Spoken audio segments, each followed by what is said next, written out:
자고 눈을 쳐다보면서 하나님 인도해 주신대. 시작. 성경에 보면 하나님은 사람 만나는 걸 좋아하셨어요. 하나님께서 사람을 만나고 싶어 하셨는데, 하나님은 거룩하신데 사람들은 죄가 많아가지고 하나님을 만나는 게 쉽지 않았습니다. 그래서 사람들이 하나님을 늘 찾고 하나님이 필요할 때마다 하나님께 나아가는데 하나님을 잘 못 만나게 되니까 그들이 제사를 자꾸 드리면서 연기를 피웠어요. 재물을 태우면서 연기를 이렇게 올리면 그 연기가 하늘로 쫙 올라가는 걸 보고 내 마음이, 내 기도가 올라가는구나, 뭐 이런 생각을 오래 하고 살았거든요. 그런 사람들을 바라다 보시던 하나님께서 어느 날, 알았어, 내가 너랑 만날 수 있는 장소 하나를 선택해 줄 테니까 거기서 우리 만나자. 그래가지고 하나님께서 사람을 만나려고 만드신 장소가 성막이라는 거예요. 출애굽기에 보면 성막을 만들으라고 이 벌판에다가 말뚝을 몇 개 꽂고 울타리를 친 거예요. 그게 성막인데 그 길이가 얼마나 되느냐면 한 크기가 길이가 한 50m, 폭이 한 25m, 국제식 수영장 정도 될까요? 그 정도 큰 만들어 놓고 높이 한 2.5m쯤 되는 거기다 하얀색 천을 친 거예요. 밖에서는 아니 안 보여. 안에서도 밖에 안 보여. 그 막을 하나 이렇게 씌워놓고 그 안에서 와서 나를 만나자.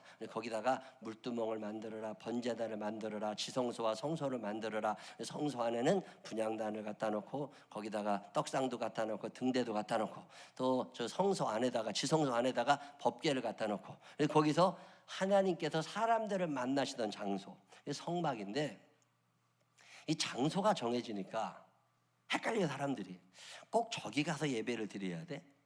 꼭 저기 가야 하나님이 들으시나? 이런 생각이. 또 교회가 우리 집하고 가까우면 금방 가. 근데 성막에 놓여져 있던 그 도시의 사이즈가 우리나라로 말하면 대구 정도 되거든요. 대구 정도 되는 도시에 저 끄트머리에 성막이가 있거나 저 중앙에 있다 할지라도 저 멀리 있는 사람들은 예배 드리러 거기까지 가야 돼? 이런 생각이 자꾸 들으니까 믿음이 좋아질 것 같지만 믿음이 좋아지질 않는 거예요. 그러고서 40년을 살다가 이스라엘 백성들이 광야 생활을 정리하고 가나안에 들어갔어요. 가나안에 정착해서 사는 동안에도 또 예배드리는 장소가 필요하니까 성전을 지으려고. 성막이 이동식이라면 성전은 고정식이거든요. 건축물 하나를 만들었는데 그것을 만든 사람이 솔로몬 왕입니다. 솔로몬 왕이 7년이라는 긴 세월 동안 어마어마한 돈을 들여가지고 성전을 지은 거예요. 이 성전을 다 지어놓은 다음에 솔로몬이 그 성전 봉헌 예배를 드립니다. 하나님, 이 성전 하나님께 드리는 거니까 하나님 여기에 와서 사셔야 됩니다. 그리고 하나님 앞에 예배를 드리던 그날 솔로몬이 엄청난 예물을 드려요. 솔로몬이 드린 예물이 어느 정도가 되느냐면 역대하 7장 5절에 보면 이렇게 나옵니다. 한번 읽어보실까요? 다 같이. 역대하 7장 5절 시작. 솔로몬 왕이 드린 제물이 소가 22,000마리요 양이 12만 마리라. 이와 같이 왕과 모든 백성이 하나님의 전에 낙성식을 행하니라. 아멘. 봉헌을 했는데 하나님께 성전을 드리면서 소가 몇 마리? 22,000마리. 양이 몇 마리? 12만 마리. 소가 22,000마리면 어느 정도 될 것 같으세요? 소 제일 많이 때로 있는 거 본 거 몇 마리까지 보셨어요? 10마리 보셨어요? 소 100마리 보신 분 계세요? 무슨 영화에 소가 막 어마어마하게 많이 나와 봐야 몇 마리 안 됩니다. 여러분, 소가 22,000마리면 이게 돈으로 얼마인 줄 아세요? 소 한 마리 값이 요새 얼마쯤 해요? 소 한 마리. 이게 농사 짓는 데 가서 목 죽어봐는 데를 물어봐요. 소 한 마리 값이요, 인터넷 제가 검색을 해봤더니 잘 나가면 1,200만 원까지 간답니다. 요즘에 소금이 한우 안 나가도 600원 간대요. 평균 1,000만 원 정도는 있어야 소 한 마리를 산다는 거예요. 암 큰 거, 먹을 만한 거, 툭불 뭐 이런 거 있잖아요. 1,000만 원씩 22만 2천. 그러면 제가 계산을 해봤더니요 1,980억 원이야.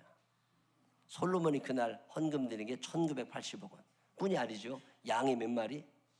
12만 마리. 양 한 마리 얼마? 정말 시세 몰라. 양 한 마리가요 100만 원씩 해요. 90만 원, 100만 원. 자, 그러면 양 100만 원씩만 계산해도 12만 마리면 얼마예요? 1200억 원. 그러면 솔로몬이 그날 하나님께 드린 예물이 3천억이 넘어. 놀랄 얘기하면 좀 놀래요. 300만 원도 헌금하기 힘들어 우리. 3천억 원을 하나님께 예물로 드린 거야. 그리고 3천억 원을 드린 그날 하나님 앞에 그 성전에서 무슨 기도를 솔로몬이 드리느냐면, 하나님 아버지, 이제 성전을 만들었습니다. 여기에 하나님이 오셔야 됩니다. 그리고 이곳에서 어떤 병든 사람이 와서 기도하면 그 병을 고쳐주세요. 어떤 빚쟁이가 와서 기도하면 그 빚을 좀 없앨 수 있게 도와주세요. 하나님, 전쟁이 일어나서 우리가 다 죽게 될 때 이곳에 와서 열심히 기도하면 하나님 그 적군을 물리쳐 주세요.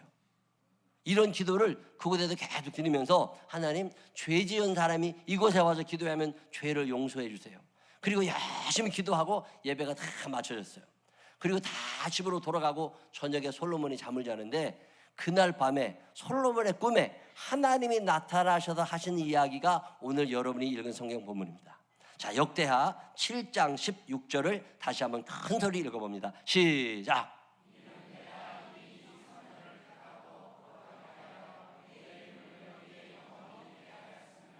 내 눈과 내 마음이 항상 여기에 있으리라.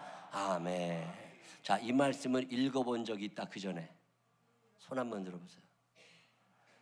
자, 옆 사람 손을 꼭 붙잡고 인사해야 되는데, 우리 교회 들어오는 입구에 있는 말씀이에요. 제가 이거를 몇 년 전에 붙여놨어. 근데 제가 이 말씀을 준비하면서 무슨 생각이 들었냐면, 이거 읽은 사람 있을까? 밤낮 땅만 쳐다보고 사니까. 이게 여러분, 철문 열리고 문 딱 들어오자마자 정면에 예수님 그림 하나, 사진 있죠. 그 위에 있는 말씀이 이 말씀이에요. 이게 거기 말씀이 있었다는 것조차도 모르는데 그 말씀의 내용까지 물어보는 내가 이상한 거지. 오늘 가다 확인해 보세요. 이제 앞으로 우리 교회 땅에 동전 떨어지는 거 없어요. 돈 주스라고 땅만 쳐다보지 말고 하늘을 봐. 거기 보면 이 말씀이 거기 있는데, 이는 내가 이미 너희가 계획하기도 전에 이 성전 내가 택했어. 그리고 거룩하게 해서 내 이름을 여기에 영원히 있게 할 거야. 내 눈과 내 마음이 항상 여기 있으리라. 하나님이 이 말씀을 주신 다음에 솔로몬이 프라이드가 생겼습니다. 이제 하나님은 우리 성전에 계시는 분이야. 자, 성전 중심의 신앙, 이거 참 좋은 것 같지만요, 굉장히 큰 문제가 하나 있어요. 자, 그러면 성전 밖에서 예배 드리는 건 뭐예요? 성전 밖에서 기도하는 건 하나님이 들으셔요, 안 들으셔요? 이런 문제가 생긴 거야. 솔로몬이 성전을 독점하고 하나님을 독점하게 된 거예요. 그래서 모든 기도는 성전에 와서 해야 돼. 여기서 예물을 드리고 기도하는 것만 하나님이 들으시는 것처럼 그렇게 사람이 생각하기 시작한 거예요. 그래서 성전 중심, 건물 중심의 신앙생활을 하기 시작하면서 자꾸 사람들이 예루살렘으로만 모여듭니다. 자, 전체적으로 국민들의 믿음이 좋아지겠어요? 떨어지겠어요? 떨어져. 저 멀리 있는 변두리 산속에 사는 사람들은 예배 드리러 아예 안 와요. 성전 중심의 신앙이 생기면서 이스라엘 민족의 신앙이 전부 다 떨어지기 시작한 거예요. 그러던 와중에 내란이 일어납니다. 그래서 이스라엘이라는 나라가 남과 북으로 갈라져요. 자, 북쪽엔 이스라엘, 남쪽엔 유다라는 나라가 생겼어요. 북쪽의 이스라엘의 왕이 여로보암이라는 사람이 왕이 됐는데, 왕이 되고 났더니 왕 허락도 없이 몰래 사람들이 예루살렘으로 가서 예배를 드리고 오는 거예요. 이러다가 이거 내 지지도가 떨어지는 거 아니야? 예루살렘으로 사람들이 자꾸 가다가 이거 우리나라 이거 돈이나 물건이 다 예루살렘으로 다 가는 거 아니야? 이런 생각이 자꾸 들어서 못 가게 막아버립니다. 북쪽에 있는 사람은 남쪽으로 가지 마. 그리고 막아버렸어요. 그 다음에 뭐가 문제가 생겼냐면 예배 드리는 게 문제가 생긴 거예요. 예배당은 어디에 있어요? 남쪽에 예루살렘에 있어. 사람들은 남쪽 예루살렘에 가서 예배를 드리고 싶어 하는데, 왕이 북쪽에 있는 사람들은 예루살렘까지 못 나가게 요즘으로 말하면 철책을 쳐버린 거예요. 근데 북쪽에 있는 사람들이 그럼 우리는 어떻게 예배 드리라고? 그랬더니, 야, 예배가 뭐 별거냐, 아무 데서 그냥 드리면 되지. 그래가지고 저 북쪽 단에다가 금송아지 하나를 만들었어요. 이게 하나님이야. 여기 와서 예배 드려. 또 북이스라엘의 남쪽에 있는 베델이라는 데에다가 금송아지 하나를 또 만들었어요. 그래가지고 너네들 광야 40년 동안 인도하신 하나님이 금송아지야. 가나안 땅을 주신 분이 이 금송아지야. 너 여기서 금송아지한테 예배드려. 그리고 임금님이 강압적으로 종교를 강요하기 시작했어요. 사람들이 이제 예루살렘까지 못 내려가니까 금송아지에 대고도 기도를 하기 시작한 거예요. 그 모습을 보시던 하나님께서 진노하시기 시작합니다. 성전 중심의 신앙의 단점은 성전에 모여야만 되는 줄 아는 거예요. 진노하신 하나님께서 아수르라는 나라가 쳐들어오게 하셔서 북이스라엘을 멸망시키시고 단과 베델에 있던 금송아지를 부셔버립니다. 남쪽 예루살렘도 종교 이 율법만 강조하다가 믿음이 점점 식어지고 제사장들의 부의 축적의 도구가 되어버린 거예요. 성전이. 하나님께서 예루살렘 포기해. 그래서 바벨론이라는 나라를 보내셔서 예루살렘도 무너뜨리셨어요. 자, 그러면 단, 베델, 또 맨 마지막 예루살렘 세 군데에 있었던 성전이 다 없어져 버렸어요. 금송아지도 없어지고 예루살렘 성전도 다 없어졌어요. 그러고 나서 사람들이 그럼 우리가 어디서 예배를 드려야 돼? 또 장소를 찾기 시작한 거예요. 그래도 예루살렘이지. 그래도 한 70년이 지난 후에 학개 선지자와 수룹바벨이라는 대통령, 국무총리를 중심으로 성전을 하나 또 만들어 예루살렘에다가. 그게 소위 말하는 수룹바벨 성전이라고 그래요. 자, 첫 번째 성전을 만든 사람이 누구?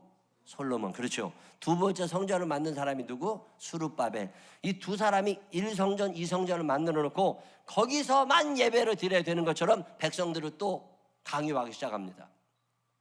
그러고 세월이 한참이 지난 후에 예수님께서 오십니다. 예수님께서 오셨을 때 남과 북으로 갈라져 있는 상황은 아니지만 그래도 북쪽에 있는 사람들은 오랜 전통 속에 그리심산 근처에 있는 예배당에서 예배를 드렸어요.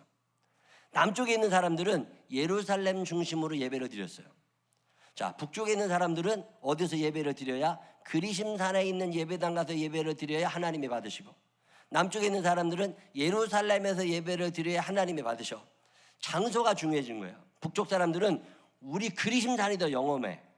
남쪽에 있는 사람들은 아니야, 예루살렘이 더 영험해. 하나님은 우리 산에 계셔. 하나님을 놓고 싸움이 된 거예요. 자, 옛날에 우리나라에 무당들 많고 점치는 사람 많고 그럴 때 계룡산 산신령이 훌륭한 거예요? 지리산 산신령이 훌륭한 거예요? 여러분, 계룡산에 가도 점을 쳐야 맞아요? 지리산에 가도 점을 쳐야 맞아요? 금강산에 가야 되나요? 이것 때문에 중들이 또 난리가 난 거잖아요. 어느 산이 더 영험하다. 자, 이때 예수님께서 오십니다. 그랬더니 어떤 여자 하나가 와서 뭐라고 얘기를 하느냐면, 예수님, 우리 동네 사람들은 그리심산에 있는 저 예배당 가서 예배를 드려야 하나님이 받으시는데, 그렇게 우기는데, 예루살렘에 사는 사람들은 예루살렘 성전에도 영험하다고 그러는데 어떤 게 진짜 영험한 겁니까? 그리고 예수님에게 물어봅니다. 그때 예수님께서 아주 유명한 얘기를 하나 하세요. 그게 요한복음 4장에 있는 이야기예요. 자, 요한복음 4장 24절에 뭐라고 얘기하느냐, 다 같이 시작. 하나님은 영이시니 예배하는 자가 영과 진리로 예배할지니라. 아멘. 거기서 하나님은 영이시니라고 하는 말은 무슨 얘기냐면 공간에 제한이 없다 그 말이에요. 자, 지금 우리들의 머릿속에는 꼭 그리심산에서 예배 드려야 될 것 같고 꼭 예루살렘에서 예배 드려야 될 것 같지만 그건 사람 몸뚱이를 가지고 있는 사람들 생각이지, 하나님은 영이시기 때문에 공간에 제한이 없으시다는 거예요. 그러니까 공간, 건물, 이게 중요한 게 아니라 예배 드리는 내 마음의 상태가 중요하다고 말씀하시는 거예요. 그 마음 가운데 성령님의 도우심이 있느냐, 그 마음 가운데 예수 그리스도의 이름으로 하나님께 예배를 드리고 있느냐, 이게 중요한 거지 그까지 공간이 무슨 소용이 있냐, 이 말씀을 하시면서 건물 중심의 신앙을 사람 중심의 신앙으로 바꿔놓으십니다. 공간 중심의 신앙, 공간 중심의 신앙을 사람들의 마음의 상태가 중요하다고 가르치고 계셔요. 자, 그러면 역대하, 아까 우리가 읽었던 본문 말씀 7장 16절에 있는 말씀은 무슨 말씀이냐, 이는 내가 이미 이 성전을 택하고 라고 할 때 이 성전은 예루살렘 성전에만 머무는 의미가 아닌 거예요. 예수님 이전에는 이 성전은 예루살렘 성전이라고 우길 수도 있었어요. 근데 예수님이 오셔서 무슨 말씀을 하시느냐면, 내 마음이 머물고 내 눈이 바라보고 있는 그 성전은 예루살렘 성전이 아니라는 거예요. 신령과 진정으로 예배드리고 있는 모든 곳에 내가 임하고 내 마음이 거기에 가 있고 내 눈이 거기를 바라보고 있음을 믿으시기를 바랍니다. 자, 어제 저녁에 속회 모여가지고 속회 예배를 드렸어요. 어떤 속회가? 자, 가정에서 예배를 드렸고 가정에서 모임을 가졌지만 그곳에 하나님의 눈이 머물고 하나님의 마음이 머물고 있음을 믿으시기를 바랍니다. 저 뒤에서 속회 예배를 유아실에서 드렸어요. 자, 가정에서 예배를 드렸어요. 장소가 중요한 게 아니라는 거예요. 내 마음이 신령과 진정으로 하나님을 향하고 있다면 그곳에 하나님의 영이 함께 하심을 믿으시기를 바랍니다. 자, 초대교회가 그래서 어떻게 이루어져요? 예수님이 부활 승천하신 후에 사람들이 모여서 모임을 갖기 시작했어요. 예루살렘 성전에서 예배를 드렸느냐? 아닙니다. 예루살렘 성전, 솔로몬이 지었던 성전은 무너졌고 수르바벨이 지었던 성전도 나중에 또 무너지고 마지막으로 성전을 세웠던 사람이 헤롯 왕이라는 왕인데, 헤롯 왕이 세웠던 성전에 그 당시 예루살렘 성전인데 그 헤롯 성전에서 예배를 드린 게 아니에요. 초대교회 교인들이 예배를 드렸던 것은 어떤 집입니다. 마가의 다락방, 아니면 베드로의 집, 베드로 장모의 집, 가버나움에 있는 백부장의 집, 뭐 이런 데예요. 아니면 예수님이 예배를 드렸던 어떤 광야, 어떤 게네사렛 호숫가, 이런 데라고. 공간이 아니었다는 거예요, 집이. 자, 그래서 개념 자체가 하나님의 눈이 바라보고 계시고 하나님의 마음이 머무는 곳이 예루살렘 성전이라고 하는 공간적 개념, 건물적 개념에서 사람의 모임으로 달라집니다. 그때 태어난 단어가 교회라는 단어예요. 구약에는 교회가 없었어요. 구약에는 성전, 성막, 이거예요. 신약에 넘어오면 교회라는 단어가 나오는데 이 교회라고 하는 단어의 히라보 뜻, 원어의 뜻은 뭐냐면 하나님께서 불러내신 사람들의 모임이에요. 공간적 개념이 전혀 없어요. 건물적 개념이 전혀 없습니다. 하나님께서 불러내신 사람들이 모여 있으면 그것이 교회가 돼요. 자, 생명나무 교회가 건물이 있느냐? 건물이 없는 거예요. 교회라는 단어는 공간적, 이 건물적 개념이 아니라 신약 성경 이후의 교회는 사람들의 모임을 교회라고 그래요. 근데 우리들은 교회, 예배당, 나 예배당, 본당 뭐 이런 얘기 하잖아요. 근데 여러분 아세요? 본당이라는 게 대웅전을 말하는 거라는 거? 절에 가면 본당이 있어. 주지스님이 머무는 본당. 그 당이라는 게 불교 용어예요. 예배당 뭐 이런 게 불교 용어거든. 법당 이런 거 있잖아요. 본당 이런 거. 그래, 예수 믿는 사람들은 이런 어떤 공간적 개념을 좀 벗어나자는 거예요. 예수님이 하시는 말씀이 교회라고 하는 것은 본래 건물이 아니라는 거예요. 초대교회 이야기를 보면 교회에 모여서 사람들이 신앙생활하기 시작합니다. 우리가 바른 신앙생활하기를 원하시는 하나님께서 우리들의 풍성한 신앙생활을 위해서 선물로 안겨주신 것 중에 하나가 교회라는 거예요. 이 교회는 건물 중심이 아니었습니다. 모임이 중요했어요. 하나님께서 나를 불러내셨다고 하는 소명의식을 가진 사람들의 모임, 그게 교회였거든요. 근데 세월이 지나면서 건물에 투자를 하기 시작한 거예요. 그게 다시 구약으로 돌아가는 거라고. 우리가 캄보디아에 교회를 짓지 않고 학교를 지으려고 하는 이유가 그거예요.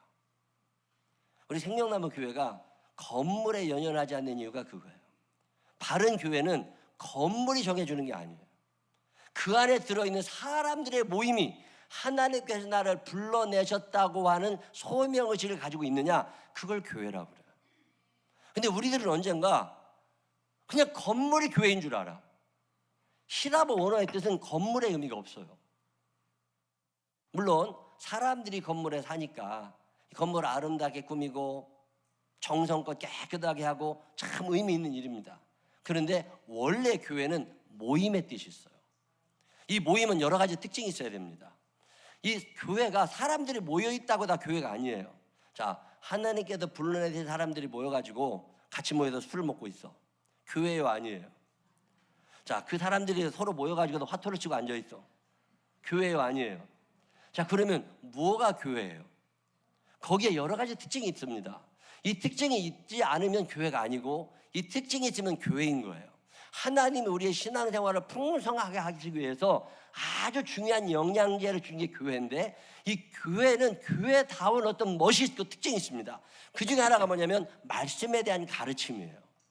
말씀 중심 그런 얘기 하잖아요. 교회는 돈 버는 방법을 가르치는 데가 아닙니다. 교회는 건강 강의하는 데가 아니에요. 교회는 자녀 교육을 강의하는 데가 아닙니다. 교회는 천국 가는 방법을 가르쳐 주는 것인 줄로 믿으시기를 바랍니다. 교회는 천국 가야 될 우리들이 이 땅에서 어떻게 하나님 사랑하고 이웃 사랑하며 살아가는가를 가르쳐 주는 데가 교회입니다. 교회는 말씀이 가르쳐 줘야 돼요. 교회에서는 하나님의 말씀이 선포되는 것이지, 교회에서는 신문을 강의하는 데가 아니에요. 교회는 불경을 가르치지 않아요. 교회는 성공학을 가르치지 않아요. 교회는 하나님의 말씀이 가르쳐져야 교회인 줄로 믿으시기를 바랍니다. 자, 속회원들이 모여가지고 서로 야 어디다 투자해야 돈을 번대, 교회가 아니에요. 그건 교회 아니야. 속회원들이 모여서 뭐 해야 돼요? 하나님의 말씀을 읽고 이 말씀을 듣고 내 삶을 비교하면서 내 삶이 그렇게 변화되고 있는가, 이게 교회라는 거예요. 여러분, 속회 모일 때마다 하나님의 말씀이 증거가 되시기를 바랍니다. 교회에서 하나님의 말씀을 전해주시기를 바랍니다. 그런데 교회는 성경 공부 프로그램들이 있는 거예요. 12주 동안 기초 성경 공부반도 해야 되고, 양육도 받고, 속회 예배도 드리고, 새벽 기도도 나오고, 이 많은 교육을 통해서 신앙생활을 바로 해나가는데, 제가 인생을 살면서 운동하는 것도 참 좋아했는데 뭘 돈 주고 배운 게 없어요. 제가 거기서 탁구를 치러 몇 번 갔었거든요. 근데 탁구를 재밌게 잘 쳤는데 요즘에 참 절망스러운 건 뭐냐면 게임할 때마다 져. 아, 왜 그렇게 치지? 이유가 있어요. 나는 돈 주고 탁구를 안 배웠거든. 그러다 보니까 서브를 못해. 저 사람이 서브하는 걸 못 받아. 저는 탁구를 잘못 배워가지고 교회에서 탁구를 배우면서 옛날에 탁구를 가르쳐주는 분이 서브는 봉사하는 거다. 저 사람이 공격하기 좋게 잘 주면 된다. 그래서 그렇게 배웠지. 그래서 서브를 배운 적이 없어요. 그래서 내가 서브를 하면 다 받아. 그게 서브라고. 서브라는 말은 봉사한다는 말이요. 근데 요즘 탁구는요, 공격이야 다. 배구도 다 공격이야, 서브가. 서브는 봉사해줘야 되는 거잖아. 이 사람이 치기 좋게.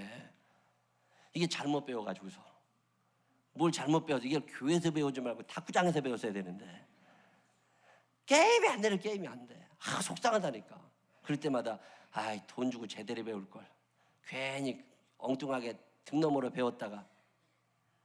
교회는요, 하나님의 말씀이 제대로 가르쳐지는 데가 교회입니다. 여러분, 신앙생활 제대로 하고 싶으시면 말씀을 바로 배우시기를 바랍니다. 가르친다고 그럴 때 열심히 나오세요. 그게 교회예요. 모여가지고 하나님의 말씀을 서로 배우는데, 자, 40대 성경 공부를 하잖아요. 30대 성경 공부를 하잖아요. 어제도 청년들 19명에 모여서 같이 성경 공부를 했거든요. 그게 교회인 거예요. 이 장소가 교회가 아니라, 교회는 그래서 가르침이 있는 곳, 배움의 장소. 자, 우리 교회에서 무슨 성경 공부 같은 걸 한 번도 해본 적이 없다. 그럼 우리는 교회가 아닌 거예요. 교회는 말씀이 가르쳐줘야 되고 말씀을 배우는 사람이 있어야 됩니다. 우리 생명나무 교회를 통해서 뭔가를 배워보신 분들이 있으면 아멘 한번 해봐. 그러면 제대로 신앙생활을 하고 있는 거예요. 근데 아무리 가르치려고 해도 배우려고 하지 않아. 그러면 그 사람은 교회 안 다니는 거예요. 이해가 되셨어요? 자, 또 교회는 뭐가 일어나야 되느냐면 예배가 있어야 됩니다. 교회 제일 중요한 기능 가운데 하나가 예배예요.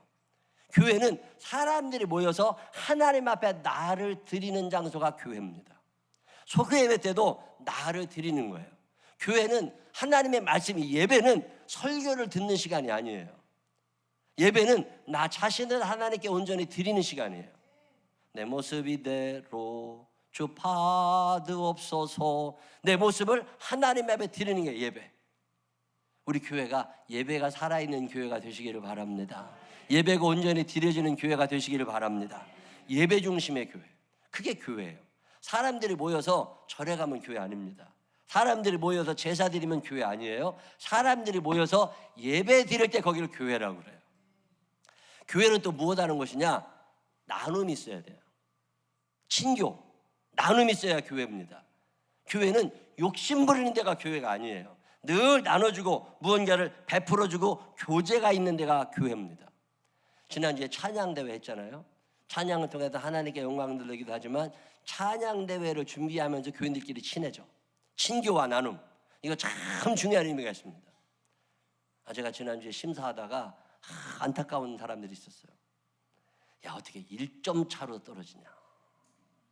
7점 만점에 5명이 심사를 했으니까 만점이 35점일 거 아니에요. 근데 참 잘했어. 근데 딱 1점 차로. 남선교회 중에는 이남선교회가 1점 차로 떨어진 팀이야. 아, 너무 아까웠어. 1점 차. 여선교회들은 몇 여선교회가 홍경준 집사님의 여선교회 1점 차로 떨어졌어. 진광희 집사님의 여선교회 1점 차로 떨어졌어. 본인들은 떨어질지 몰랐을 거야. 근데 그 과정이 재밌는 거예요. 같이 찬양하고 같이 와서 뭘 하면서 하나가 되고 마음을 나누고 찬양을 나누고 음식을 나누고. 교회에서 절대 해서는 안 되는 거 2가지가 돈 거래와 불륜입니다. 내가 지금까지 목회하면서 보니까 돈 거래 많은 교회치고 제대로 된 교회가 없어. 친해지다 보면 돈이 왔다 갔다 하거든요. 절대 안 됩니다. 우리가 자주 모여서 밥도 잘 먹고 놀러도 잘 다니고 참 좋은 거예요. 우리 교회 이런 거 참 잘합니다. 아주 좋아요. 근데 꼭 그러다 보면 뭐 돈을 어디다 두면 얼마 번대더라 뭐 어떻게 한다더라 해가지고 돈 거래가 생겨. 그러면 그때부터 마귀가 꼬여. 절대로 해서 안 되는 게 돈 거래예요. 근데 집사님이 권사님한테 돈 꿔달라고 그래도 안 되고, 권사님한테 집사님이 돈 꿔달라고 해도 절대 꿔주면 안 돼. 그냥 주어. 돈 꿔달라고 그러면 내가 줄 수 있는 만큼만 주어. 그게 5만 원이든 10만 원이든 100만 원이든 내가 줄 수 있는 만큼만 주고 더 이상 꿔달라고 그러지 마.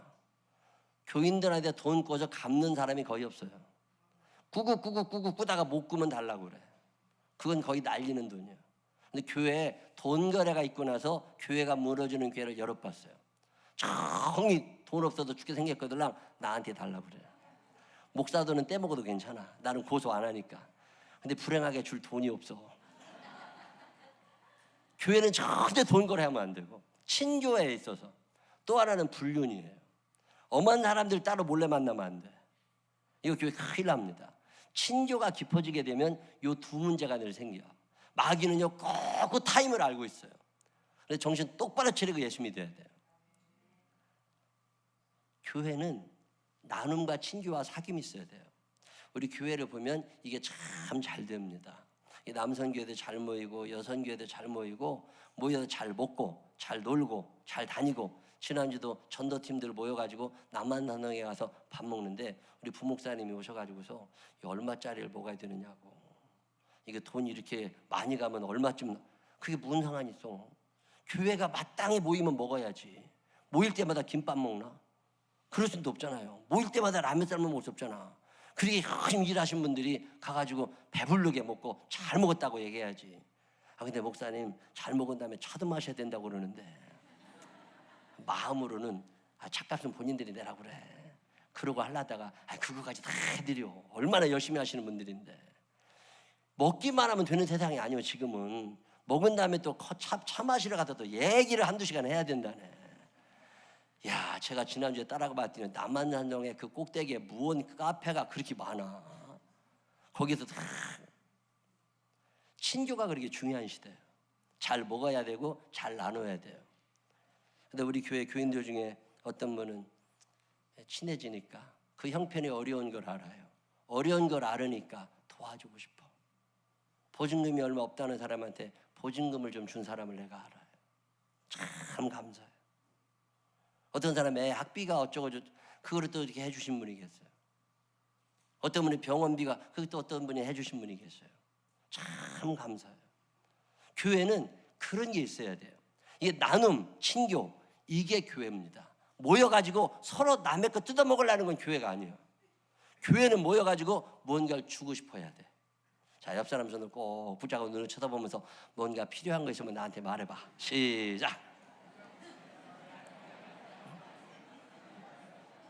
교회는요, 이 친교와 나눔이 있어야 돼. 그리스도 예수 안에서 하나가 되어가지고. 교회에 또 있어야 되는 것 중에 하나가 세례와 성만찬입니다. 세례가 베풀어져야 되고 성만찬이 있어야 돼요. 교회는 예수 믿는 사람들이, 세례라는 건 뭐냐면 내가 이제 하나님의 아들로 살겠습니다 라고 하는 공식적인 선언이 세례예요. 이 세례받는 사람들이 꾸준히 있어야 돼요. 성만찬은 예수 그리스도의 피와 살이 내 안에 있어서 나도 예수님처럼 살겠습니다, 이런 게 성만찬이거든요. 이게 있어야 교회예요. 자, 우리 교회가 만약에 성만찬도 없다, 세례도 없다, 무슨 가르침도 없다, 교제도 없다, 그럼 여러분 나오시면 안 됩니다. 이건 교회가 아닌 거예요. 그건 사람들의 모임일 뿐이지. 자, 또 교회에 있어야 되는 게 기도와 찬양입니다. 기도가 있어야 돼요. 교회는 하나님을 향한 찬양이 있어야 돼요. 여러분 교회에서 모여가지고 속회 예배 때 밤낮 요즘에 유행하는 유행가가 뭐냐 이런 거 배워요, 안 배워요? 교회니까 그런 거 안 하는 거예요. 교회는 모여가지고 하나님을 찬양하고 기도하는 데가 교회입니다. 교회는 기도의 공간이에요. 혼자 집에서 기도해도 되지만 마음이 간절해지면 꼭 교회를 찾게 됩니다. 어떤 권사님은 매일마다 요즘에 교회로 오셔서 기도하세요. 제가 뒤에서 볼 때마다 아유 주여 하고 기도가 저절로 나옵니다. 얼마나 감사해요. 교회 와서 기도하고 싶은. 매주 토요일마다 중복의 DP 모여서 우리 교회 기도합니다. 여러분들의 이름을 불리며 기도해요. 새벽마다 기도하시는 분들 참 고맙습니다. 지난번에 우리 60시간 5일간 릴레이 기도 특별 새벽 기도를 마친 후에 어떤 분이 이런 카톡을 보내주셨어요. 목사님, 전 이번 새벽 기도에 응답을 한두 가지 받은 게 아닌 것 같아요. 긴 문장을 쓰셨어요. 근데 이렇게 마무리하십니다. 이번 새벽 기도와 중보 기도의 힘으로 이렇게 빨리 하나님 응답을 받게 되네요. 주님께 영광 돌립니다. 목사님, 이럴수록 더 무릎 꿇고 간구해야 되겠지요. 하나님이 저와 우리 가정에 향하신 계획이 무엇인지 알 수 없지만 그래도 사랑하심과 선함으로 인도하심이 기대됩니다. 목사님, 기도해 주셔서 감사합니다. 자, 기도했더니 응답이 있는 거예요. 기도하니까 하나님이 하늘을 여시는 거예요. 그래서 이런저런 어려운 사람들의 문제를 알게 하시고 그 문제를 풀어가게 하세요. 만약에 우리가 기도하지 않아서 이 문제를 우리가 알아듣지를 못하고 문제를 발견해내지 못했다면 그 사람이 자살했을 수 있잖아요. 그 사람이 범죄자가 됐을 수도 있잖아요. 근데 그런 순간순간들을 미리 막아주시는 거예요. 그게 기도의 힘이라는 거예요. 우리 생명나무 교회가 기도하는 교회로 자라나게 되시기를 바랍니다. 기도하다 보면 문제가 보여. 기도하다 보면 죽을 사람을 살려내. 기도하다 보면 여기가 끝인가 싶었던 사람들에게 소망을 주셔요. 교회가 그래서 기도와 찬양이 있는 거예요. 이러고 교회를 만들어 가다 보면 반드시 변화가 일어나게 되어 있습니다. 교회는 변화가 일어나는 데가 교회예요. 초대교회 특징은 변화가 있었습니다. 욕심쟁이가 주머니를 열기 시작해요. 미워하던 사람이 용서를 배우기 시작합니다. 나만 알던 사람이 하나님과 이웃을 사랑하기 시작합니다. 소극적이던 사람이 뭔가 하고 싶어져요. 그게 교회예요. 만약에 교회에서 이런 게 아무런 변화가 일어나지 않는다, 그럼 여러분 교회 오시면 안 됩니다. 다른 데 가셔야 돼. 자, 여러분이 생명나무 교회에서 신앙생활 하시는 동안 나에게는 아무런 변화가 일어나지 않는다, 그러면 깊이 생각하시고 떠나셔야 됩니다. 자, 여러분 중에 내가 생명나무 교회를 나와서 신앙생활 하다 보니까 내게는 이런 변화가 있었어 라고 조그만 뭐래도 변화가 일어나기 시작하셨다거나 변화가 일어난 분들이 있으면 아멘 한번 해보세요.